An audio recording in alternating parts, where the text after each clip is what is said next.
Happy Thursday, Flyers, and welcome back to the Flyers Sports Report. We begin this week taking a look back at a dominant performance on the Lady Flyers basketball team. Head coach Kyle Tanner was explicit in his confidence for the Lady Flyers' final home game against Plain Dealing. Don't get confused when you watch the tape and see number 15 splashing threes. No, that's not Vince Carter, it's Loyola's very own Tiffany Seahoroff. Tiffany went absolutely ballistic in the Flyers' 62-51 victory over Plain Dealing, setting the school record for most threes in a game with 7 three-pointers made. The Lady Flyers are poised to make a big run in the playoffs. If Tiffany keeps shooting like this, nobody stands a chance.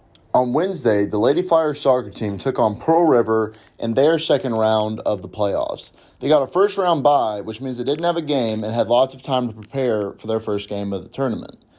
They had goals scored by Izzy Black, 2 by Kennedy Jarrett, 1 by Faith Davis, and 1 by Emmeline Drummond. The girls' next game will be at Saturday at 2 versus West Feliciana, who's an 8th seed, who just beat Sterlington 3-1. The girls' team won in a 5-0 shutout, but the boys' team did just a little better, taking us to this week's Game of the Week.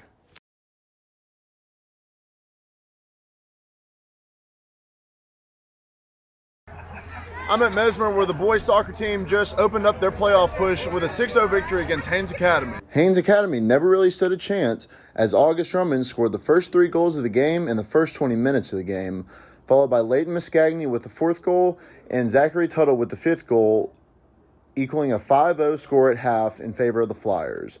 It was a 3-goalie shutout, as Payne Wigo, Elliott White, and Joseph Allen all held Haynes Academy to 0 goals.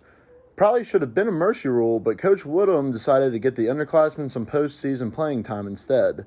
After the game, I caught up with head coach Trey Woodham and striker Bruno Palmieri to hear their thoughts on the game. This is about what we needed. We knew that we were going to be more physical, faster, more athletic, more skilled, and basically comes down to a bunch of seniors playing against a bunch of freshmen. It's a good little team, but they just couldn't handle our physical athleticism. That was a great playoff result for us. It's exactly what we wanted. We came out here and just completely dominated. We knew we could do it, and we went out and did it. Now it's time to look forward to the next round and make that deep run. The Flyers' next game will either be next week at Mesmer against Parkview Baptist or next week on the road against Pearl River. Good luck, boys. The boys soccer team is one of the most interesting teams we've ever seen. There's nothing that they won't do to prove that they're crazy enough to win it all. We learn about what they've done for the playoffs in a special feature with Maureen Roberts. A few weeks ago, the boys soccer team decided to do something special for the playoffs. They got out the bleach and they went to town. I dyed my hair because everyone on the team did it and I thought it would look cool. I dyed my hair because it's just hair and it's not a big deal because it'll grow back. My mom wouldn't let me dye my hair, so I'll do something else to it. The whole team decided to dye our hair because we took on the mantra, winter is coming, and we figured if we get the lighter hair, it's more like we are winter, we're coming. And then I personally decided to dye my hair because I wanted to go all in. I was just going to dye it before each game, but that didn't seem like I was doing enough, so I wanted to just go all in for the season. So the theme of our season was winter is coming, and to do that, all the people that did not have blonde hair dyed their hair blonde.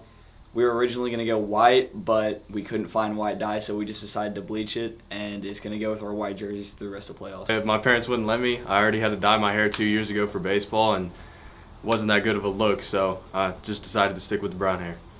The boys have shown they will do whatever it takes to win the championship. This has been Maureen Roberts. That's all for this week's Sports Report. Have a good and safe rest of your week, and we'll see you back here next Thursday.